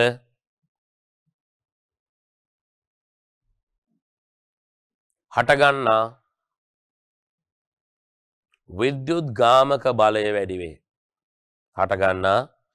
විද්‍යුත් ගාමක බලය වැඩි වේ. right. අපි යමු ඊළඟ ප්‍රශ්නෙට. සුපුන් තම ගිටාරයේ ස්වර අභ්‍යාසයක නිරත විය. ගිටාරයෙන් ස්වර උත්පාදනය වන්නේ කවර ක්‍රමයකටද? අපි දන්නවා හඬ නිපද වෙන උපක්‍රම තුනයිනේ තියෙන්නේ. තත් කම්පණයෙන්, වාත කඳක් කම්පණයෙන්, පටල කම්පණයෙන්. එහෙනම් ගිටාර එකේ මොනවද තියෙන්නේ? ට්‍රෙන් ගාලා වදින්න මොනවද? තත්. එහෙනම් උත්තරේ තත් කම්පණය. හරි. ඊට පස්සේ නිකුත් වන ස්වරයකට අදාළ වාතයේ සම්ප්‍රේෂණ යාන්ත්‍රික තරංගයේ කොටසක රූපසටහන තමයි දක්වන්නේ. සමාවෙන්න. ගිටාරයෙන් උපදින ස්වර වාතයේ ගමන් කරන්නේ කුමන යාන්ත්‍රික තරංග ආකාරයටද? හොඳට මතක තියාගන්න පුතාලා. ධ්වනිය. හරි. ධ්වනිය සම්ප්‍රේෂණය වෙන්නේ අනිවාර්යෙන්ම යාන්ත්‍රික තරංග ආකාරයකට. ඒ තමයි කවුද? අන්වායාම තරංග. එහෙනම් මතක තියාගන්න ඝන වේවා, ද්‍රව වේවා, වායු වේවා මේ ආකාර තුන ඔස්සේම ධ්වනිය ගමන් කරන්නේ හරි අන්වායාම තරංග ආකාරයට. ඊළඟ ප්‍රශ්නය. තරංගායාමය හා විස්තාරය අනුරූප අක්ෂර A හා B වලින් තෝරාගෙන පිරිවෙලින් ලියන්න.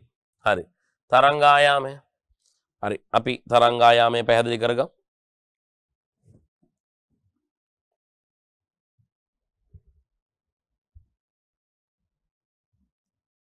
හරි. මෙති. right. බලන් ඉන්න හැමෝම.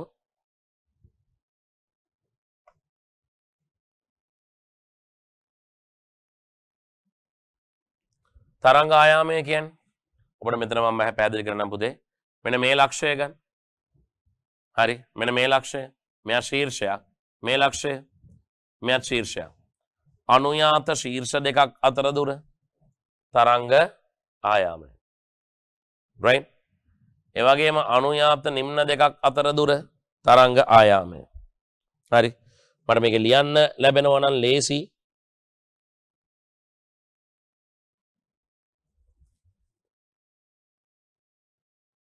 right. අපි උත්සාහ කරමු. හරි. එහෙනම් මම නැවත උත්තරය ඔබට කියනවා. අනුයාත ශීර්ෂ දෙකක් අතර දුර තරංග ආයාමය. අනුයාත නිම්න දෙකක් අතර දුර තරංග ආයාමය. හරි. හැබැයි මේක අපිට එවැනි උත්තරයක් දීලා නැහැ නේද? මෙන්න මේ රූපේ බලන්න. මෙන්න මේකට කියන්නේ එක් වක්‍රයක්. නැත්නම් අපි කියනවා මේක එක් දෝලනයක්.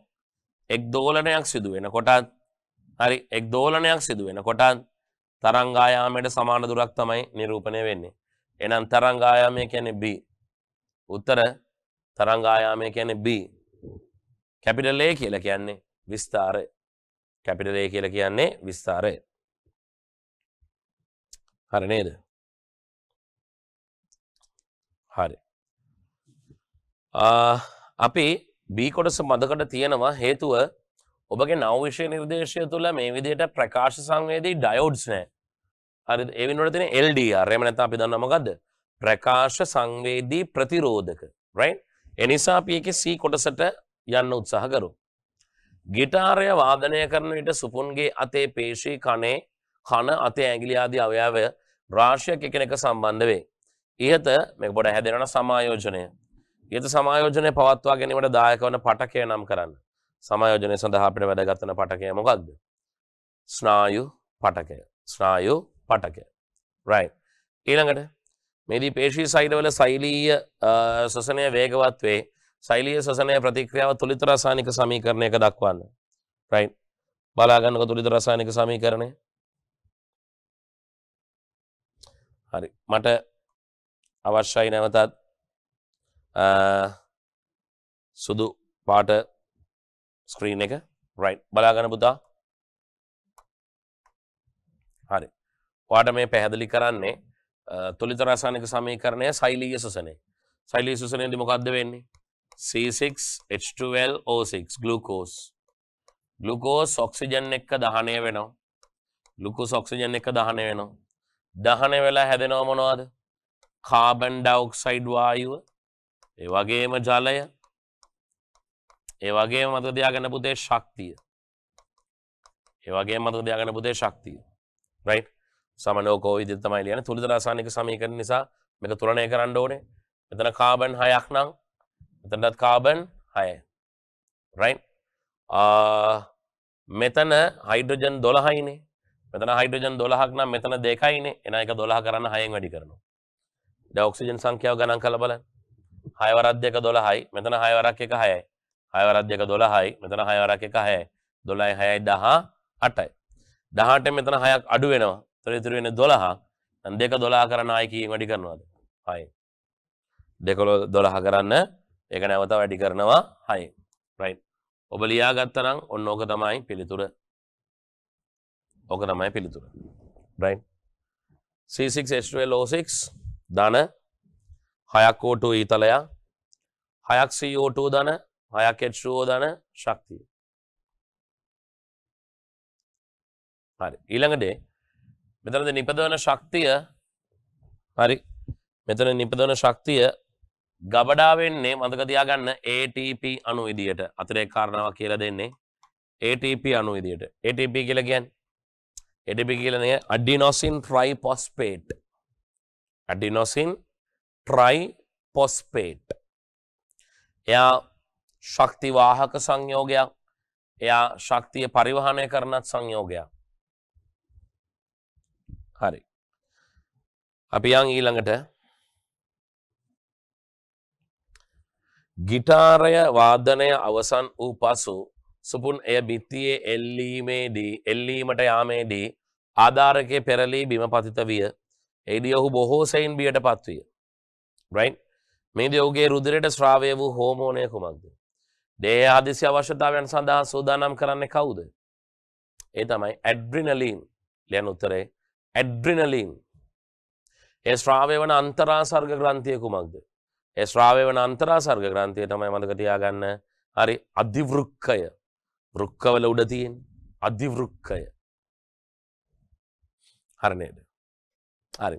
අපි ප්‍රශ්නාංක 4 උත්තර ලියන්න ගියොත් පොඩ්ඩක් අද දවසේදී වෙලාව අපිට මද වෙනවා. තව සීමිත කාලයක් අපිට ඉතිරිලා තියෙන්නේ. අනේ නිසා මම ඒ කාලය තුල උත්තර ලබා දෙන්න පුළුවන් වෙන ප්‍රශ්නයක් සඳහා යොමු වෙනවා. හරි. නිසා අපි ඒකේ B කොටසට යමුද? හරි.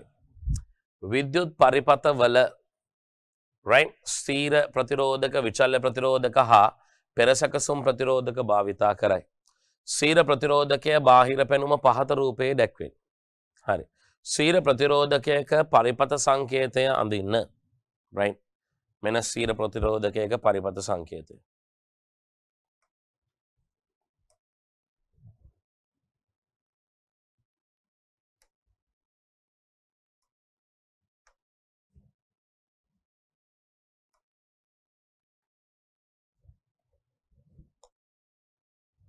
right බලන්නකෝ මෙන්න ස්ථීර ප්‍රතිරෝධකයක පරිපත සංකේතය අඳිනවා පුතේ මම හරි ඉස්සර නම් ඔබට තිබ්බ සංකේතය මීට වඩා පොඩක් වෙනස් මම නැවත අඳින්නම් හරි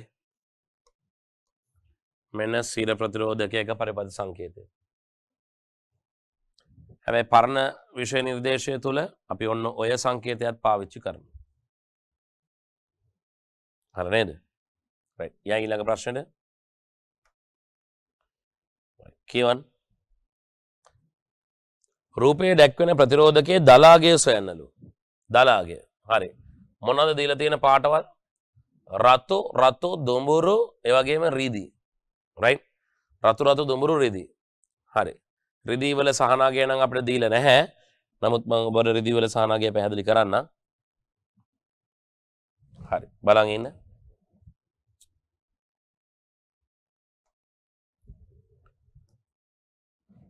මේ බලන්න මෙන්න ප්‍රතිරෝධකය මේක රතු මේක දුමුරු මේක රිදී මේක රතු මේක දුමුරු මේක රිදී right උදා රතු නම් අංක 2 මේක දැන් අංක 2 දුමුරු 1 උදේ රිදී සාමාන්‍යයෙන් 5 හරි අගේ ගත්තොත් මේ පළවෙනි වර්ණ වලල්ල මේ දෙවෙනි වර්ණ වලල්ල මේ තුන්වෙනි වර්ණ වලල්ල මේ සහනාගය එහෙමනේ හරි පළවෙනි වර්ණ වලල්ල රතු ඒකගේ ඍජුව ලියනවා දෙවෙනි වර්ණ වලල්ල රතු ඒකගේ අත ඍජුව ලියනවා තුන්වෙනි වර්ණ වලල්ල දුඹුරු ඒකගේ 10 බලයක් සේ ලියනවා නම් 10 පළවෙනි බලය දුඹුරු වල අංකය 1 ඒ නිසා අංකය කීයද 1 එන උත්තරය 22යි ඕම් 22යි ඒ දලාගය දැන් අපි එකට සහනාගය ගලපන්න ඕන පුතේ රිදී 5යි එහෙනම් අපි 22න් සලකනවා 100ට 5 right එහෙනම් මේක වැඩි කරන්නකෝ 5 වරක් 2 10 බෙදුව දැන් එකක් විතරයි 5 වරක් 2 10 1 11යි එක බෙදන්න 100 බිඳුව කැපෙනවා උත්තරේ 1.1 ඕම් එහෙනම් සහනාගයක ඕම් කීයද 1.1 එහෙනම් දලාගයට එක දැන් සහනාගය ගලපන්න දල අගය ඕම් 22යි එහෙනම් ධන හෝ ඍණ 1.1 ඕම් දැන් මොකද කරන්නේ එකතු කරලා එක උත්තරයක් ගන්න එහෙනම් 22යි ඕම් ධන 1.1 ඕම් උත්තරය කීයද 23.1 ඕම් හරි දැන් මේක අඩු කරලා උත්තරයක් ගන්න ඔය අඩු කරන්නේ කියන්නේ ප්‍රශ්නයක් නැහැ 22.0 ඕම් ඍණ කීයද 1.1 ඕම් අඩු කරන්න 10න් එකක් 9යි එකෙන් එකක් බිඳුවයි හරි එහෙනම් මෙතන තියෙන කීයද 2යි එහෙනම් උත්තරේ 20.9යි ඕම් 20.9යි ඕම් right ලියාගන්න පුතේ උත්තර දෙක ඔන්න ප්‍රතිරෝධකයේ අගය right පිළිතුර ලියාගන්න ඒක තේරුම් ගන්න ඔබ කරපු හැටි මම තව පාරක් පැහැදිලි කරනවා පළවෙනි වර්ණ වලට අදාළ අගය ඍජුව ලිව්වා දෙවෙනි වර්ණ වලට අදාළ අගයත් ඍජුව ලිව්වා තුන්වෙනි වර්ණ වලට අදාළ අගය 10 බලයක් සේ ලිව්වා 10 බලයක් සේ ලිව්වා මේ ලැබෙන අගයට කියන්නේ දල අගය ඊට පස්සේ කරේ රිදී වල 5ක් නිසා හරි දල අගයෙන් 5ක් අපි ගණනය කරා එතකොට ආව අපිට සහනාගය ඕම් 1.1යි ඊට පස්සේ මෙන්න මේ දල අගයට මේ සහන අගය එකතු කරමින් එක උත්තරයක් ගත්තා මේ ඊට පස්සේ ඒක අඩු කරමින් තව උත්තරයක් ගත්තා මේ ඔච්චරයි හරි right ඊළඟ ප්‍රශ්න පොඩ්ඩක් බලමු විද්‍යුත් පරිපථයකට ප්‍රතිරෝධකයක් ශ්‍රේණිගතව යෙදීමෙන් සිදුවන්නේ කුමක්ද මොකද ශ්‍රේණිගතව සිදුවීමෙන් වෙන්නේ ශ්‍රේණිගත වීමෙන් වෙන්නේ පුතේ අනිවාර්යයෙන්ම ප්‍රතිරෝධය වැඩි වීම ඇයි ශ්‍රේණිගත නම් සමක ප්‍රතිරෝධය හොයන්න ඒ ප්‍රතිරෝධය එකිනෙකට එකතු කරන්න ඕන. ප්‍රතිරෝධය එකිනෙකට එකතු කරනකොට සමක ප්‍රතිරෝධය වැඩි වෙනවා. right. ඒතර ප්‍රතිරෝධය වැඩි වෙනවා කියන අනිත් පැත්තෙන් ධාරාව මොකද? අඩු වෙනවා. ඕම් 200 හා ඕම් 400 ප්‍රතිරෝධ දෙකක් සමාන්තරගතව සම්බන්ධ කළ විට සමකය 2000ට වඩා අඩු වේද? අනිවාර්යෙන් අඩු වෙනවා. මේකේ තියරියක් තියෙනවා පුතේ. තියරිය තමයි මතක තියාගන්න. හරි. මේ ප්‍රතිරෝධ දෙක තියෙනකොට ඒ ප්‍රතිරෝධ දෙකෙන් අඩුම ප්‍රතිරෝධකය තියෙනවානේ. ඒ ප්‍රතිරෝධ දෙකෙන් අඩුම ප්‍රතිරෝධයටත් වඩා අඩුයි ලැබෙන සමකය. අඩුම ප්‍රතිරෝධයටත් වඩා අඩුයි සමක ප්‍රතිරෝධය. හරි. එහෙනම් අපිට ලැබී තිබෙන කාලයත් එක්ක අපි බොහොම සමතුලිතව ජීව විද්‍යා ප්‍රශ්න, රසායන විද්‍යා ප්‍රශ්න, භෞතික විද්‍යා ප්‍රශ්න සමබරව සාකච්ඡා කරා. හැබැයි ඒ සාකච්ඡාව තුළ ඔබ දැක්කා මම ඔබට උත්තරයකට කියලා දෙන දෙයට වඩා එහා ගිය දැනුමක් පසුගිය කරුණු කාරණා සාකච්ඡා කරා. එතනින් තමයි මා දැනුම ඔබගේ වර්ධනය කරේ. එසේනම් මා හිතනවා ඔබ සෑහීමකටපත් වෙන්නේ නැති අද මේ ලබාගත දැනුම පිළිබඳව. පුතේ නිරන්තරව දිගින් දිගට පාඩම් කරන්න. ඉතාම මහන්සි වෙන්න. මොකද හරියටම දැන් නොවැම්බර් මාසෙ පටන් ගත්තා. එසේ හරියටම සමාන ඔක්තෝබර් මාසෙ පටන් ගත්තා. ඊට නොවැම්බර් මාසෙ විතරයි තියෙන. තව මාස දෙකයි ඕනම දෙයකට අපිට ඉතුරු වෙලා තියෙන්නේ. එසේනම් ලබන සතියෙන් මෙවැනිම පාඩමකින් හමු වෙමු. අපි එතෙක් ප්‍රාර්ථනා කරනවා ඔබට බොහොම සුබදායක දවසක්. අයබෝවන්.